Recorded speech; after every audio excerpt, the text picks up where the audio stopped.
Hello, everyone. Welcome to Conversations with Sekani, a podcast for people in their 20s who are trying to figure out life and not get lost along the way.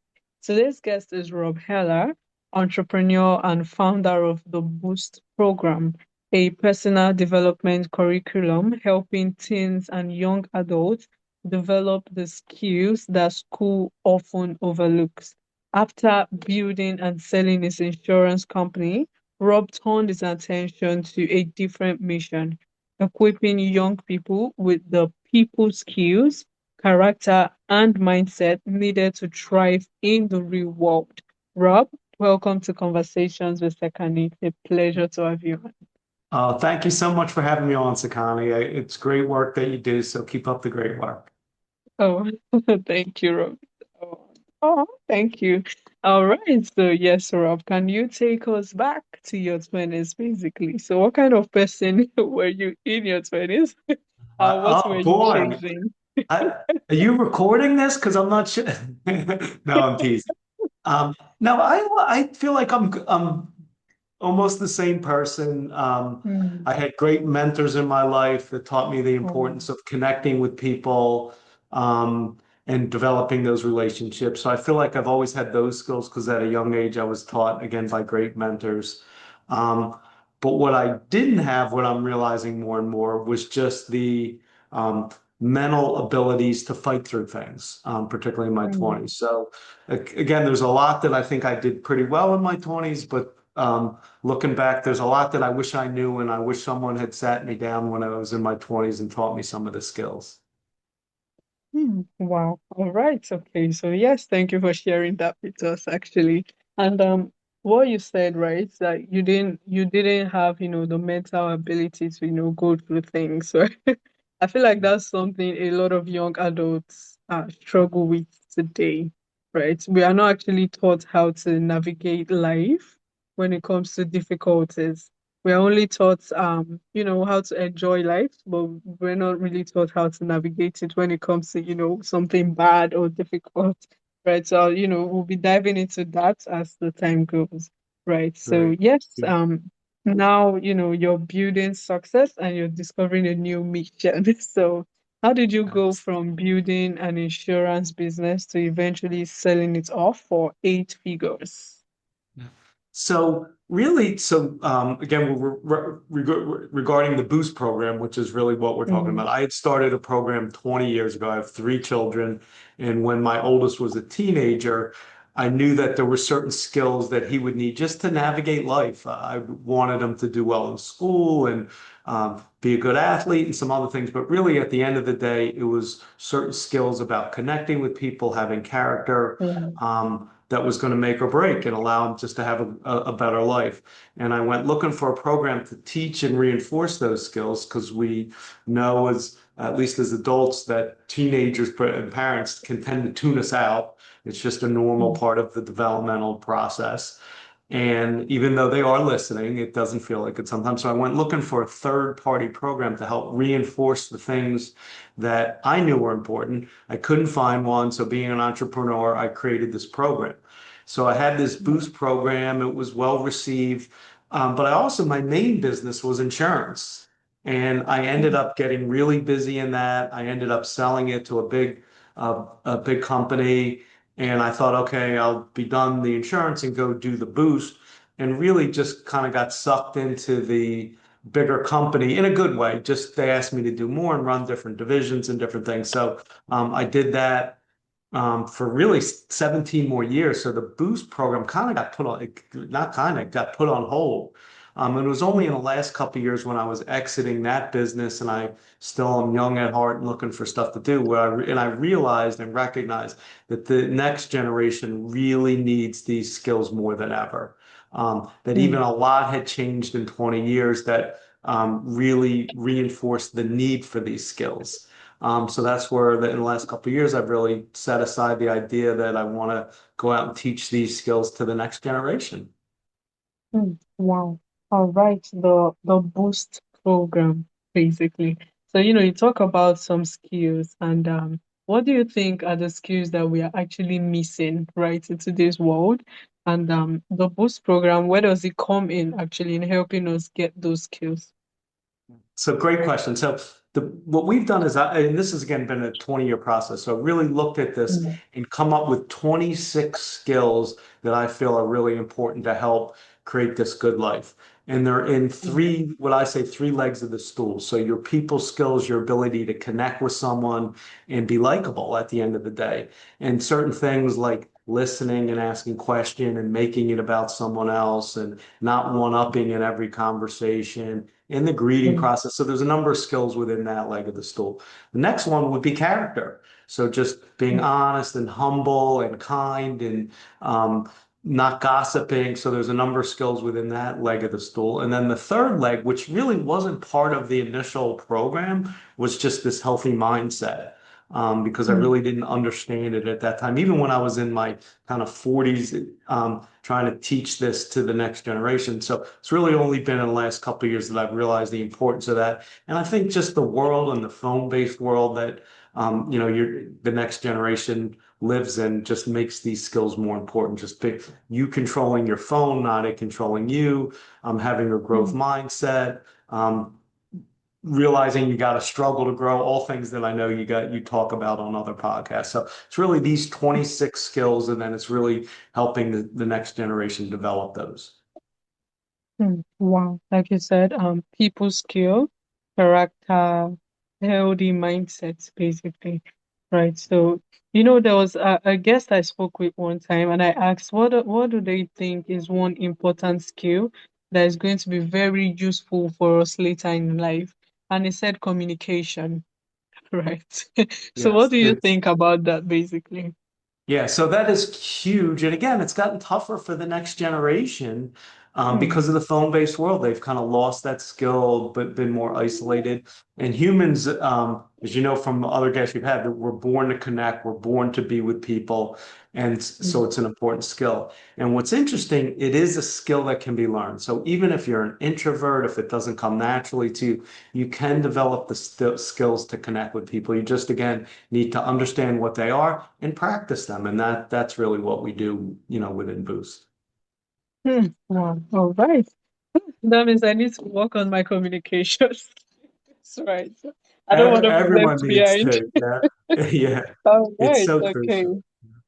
Wow. Okay. So yes, still on, the topic of the future, right? And, advice for young adults. What gives you hope when you think about the future of young people?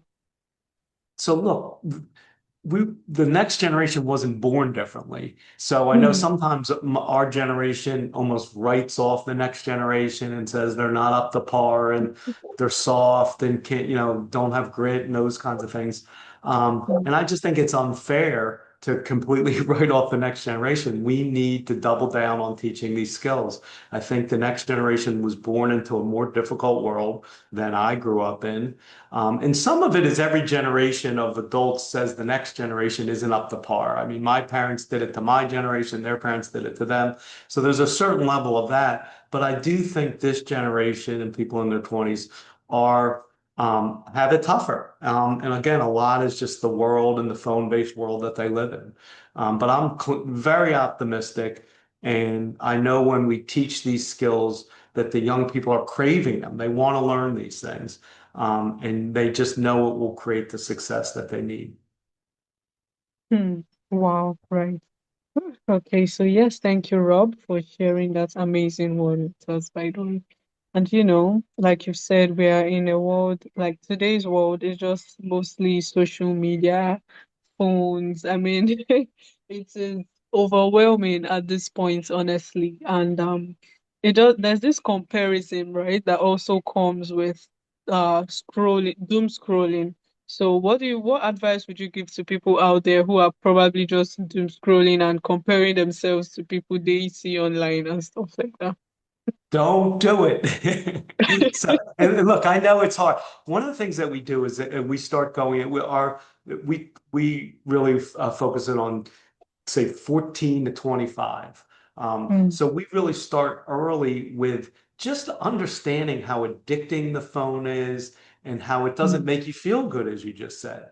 And that's kind of the mm, starting point that the algorithms are coming for you, that this was designed by very smart people in the tech companies who don't even let their own kids participate in it, that mm, again, it's designed to keep you on the various platforms.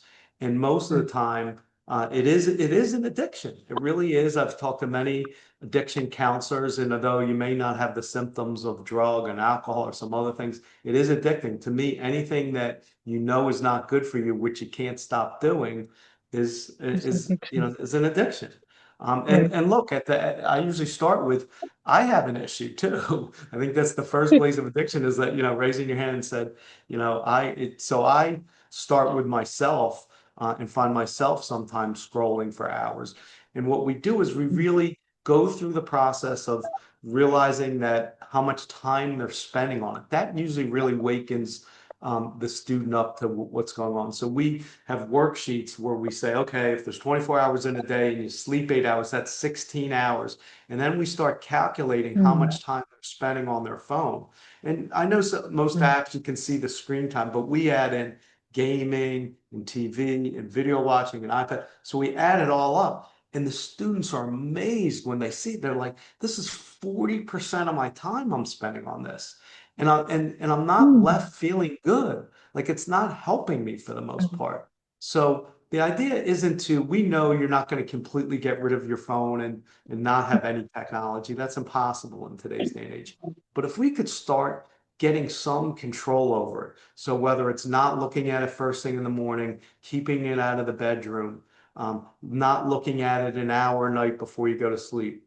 Another is if you have quality work that you need to do, whether you're studying or doing, intense work, to put the mm, phone away and make sure for that 2 hours or whatever it is that you're not doing it. So that's really the starting point. And also trying to get them to think of things that they can do that will make them feel better, which is going better. Mm, outside, taking a walk, and mainly having conversations with people, because that's with really, again, people. we're born to be connected. Exactly. Wow. All right. So yes, thank you, Rob, for sharing that beautiful one with us, actually. And personally, one thing I've noticed about doom scrolling is it drains, actually. It drains people. Honestly, it gets tiring at the end of the day. I mean, and then when you realize, you just check your time and you just figure out that you've been using 4 hours Wherever, right? scrolling, Exactly. right? Yeah. And you didn't learn Yes. anything. Funny enough, you just wasted your time, You basically. just wasted your time and you didn't feel good.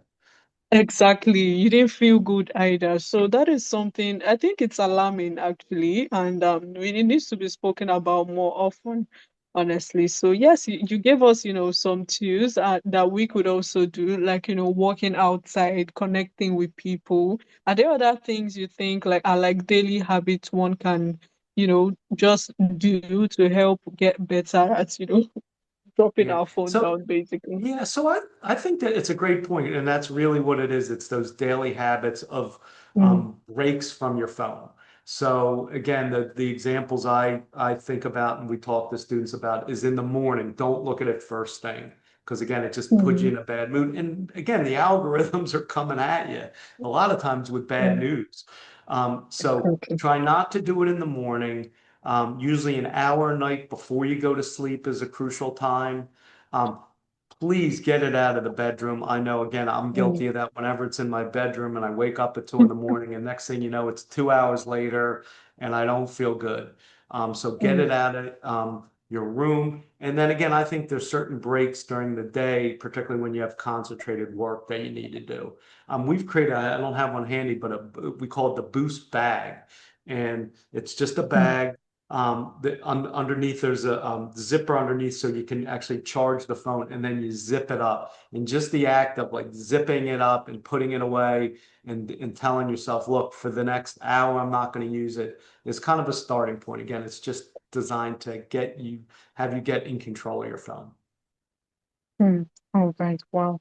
Ooh, okay. So thank you, Rob. Personally, I would say I've learned a lot, right? And these are things I'll be practicing too. Like, for instance, don't pick up your phone first thing in the morning, right? It almost ruins your mood.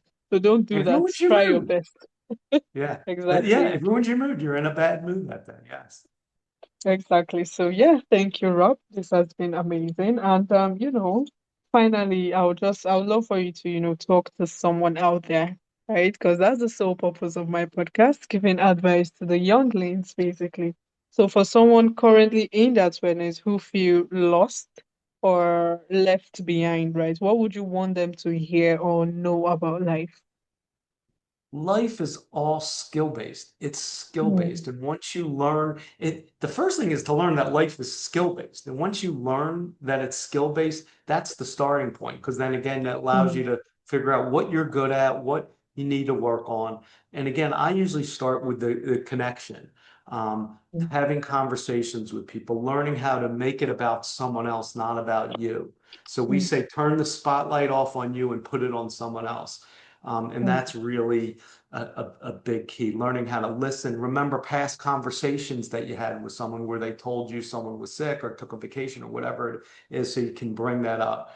And just little techniques that we teach. That saying their name is huge. That goes back to Dale Carnegie's book, How to Win Friends and Influence People, that was written in the early 1900s. So saying their name, a great greeting. So everyone kind of knows the handshake, but just an enthusiastic greeting, not trying to one up someone. So many of mm, us are, as soon as someone's finished a story, you wait to top their story by something else, and you're not listening to someone. So don't want to keep asking questions, mm, smiling.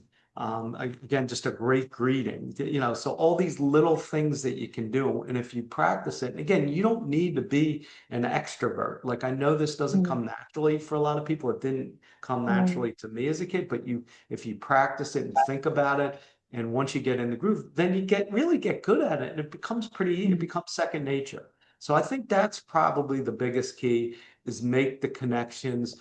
And anytime you can get out, see people, have conversations as opposed to texting, whatever it may be, that you just feel better. mm. Wow. All right. So yes, thank you, Rob. That one was, I mean, deeply insightful actually, especially the fact that you said it doesn't come easy to some people, right? To So, introverts, it feels like, it feels like a lot, but it's possible, right? Like you said, it's possible. And it's just tiny steps, right? Just going out in nature, saying hello, just a little hello could lead to something meaningful, like a meaningful conversation. And yes, thank you, Rob. And it brings me to the final segment of my podcast. I call it the rapid fire segment, right? So you could either answer with a word or a phrase starting now. So, what is one book every young person should read? I love books, so there's so many of them. So can I give two? Yes, Yeah. definitely. So I think, well, first off, I'm going to give three. So Hmm. first off is Dale Carnegie's How to Win Friends and Influence People. There's so much of what we do is based upon that. Hmm. Number two, there's a great book out now called Dose, DOSE, dopamine, oxytocin, serotonin, and endorphins. And it's really Hmm. saying, for for thousands of years we were outside, we did hard things, we communicated, we were in communities, and that's really been limited because of the phone-based world. And there's all sorts of chemicals in your body, dopamine, oxytocin, serotonin, endorphins, that if you do little things, connecting with people, exercising, eating right, that you just feel better. And if you can stack these things on top of each other, you just feel better. So those are two books. Plus, I got to plug my own book, right? It's Hmm. my own book is called um, The Missing Course for Today's Youth. And what we're Hmm. saying there is that for math and science, and we're doing chemistry, why isn't there a course that teaches the boost skills? So that's another Hmm. book. Wow. All right. Okay. So yes, thank you for that one. And what is the biggest lesson entrepreneurship has taught you? You got to struggle to grow. I know it's a lot of Hmm. people talk about it today, but I wish someone again had talked to me when I was younger, that you need to get out of your comfort zone. Life is hard. You're going to be met with challenges for everyone, and that you're going through the process. And if you just put yourself out there and keep trying and have these big picture goals in mind, that you're going to get there. It won't be easy, but you got to get out of your comfort zone, and you've got to struggle to grow. Hmm. Wow. Like you said. Yeah, life is hard, right? But it's part of life. That's what makes it life, basically. We just have to navigate our way through it. And Well, what is a daily habit that you can't live without? that's a good one. I think connecting with people, Hmm. again, I really try and, you know, and I don't want to say force it because it comes more naturally to me, but just Hmm. every time I'm not feeling it or in a bad mood, just really forcing myself to connect with someone and have a conversation, and immediately I feel better. So that would probably be my daily habit. Wow. Okay. All right. And finally, what is one word that describes the future you hope to build?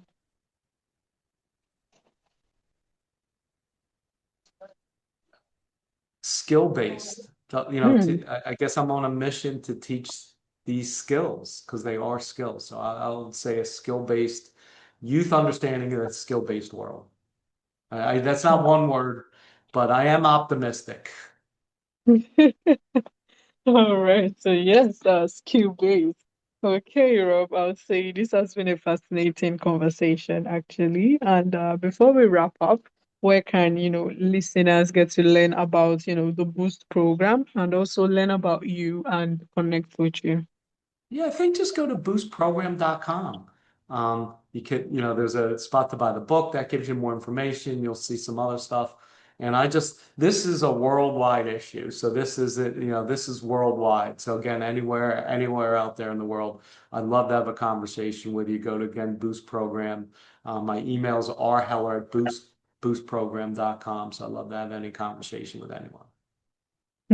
All right. And this is to say to the listeners, right? Boost helps teens and young adults, develop the life skill that matters most, like people skill, character, and mindset, preparing them to thrive in school, work, and above all, life, basically. So, yes, thank you, Rob. And I'm going to put the link in the show notes so it's easily accessible for listeners. And Thank yes, you. it's been a pleasure to have you on. And to my listeners, I will say thanks for tuning in to Conversations with Sekani. If this episode sparked something in you, just as it did in me, make sure to share to someone who you think might need this, and also subscribe so you don't miss out on new episodes.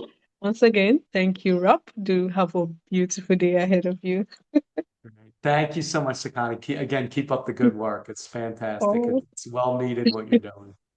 oh, thank you. Thank you so much, Rob. Do have a wonderful day. Take care.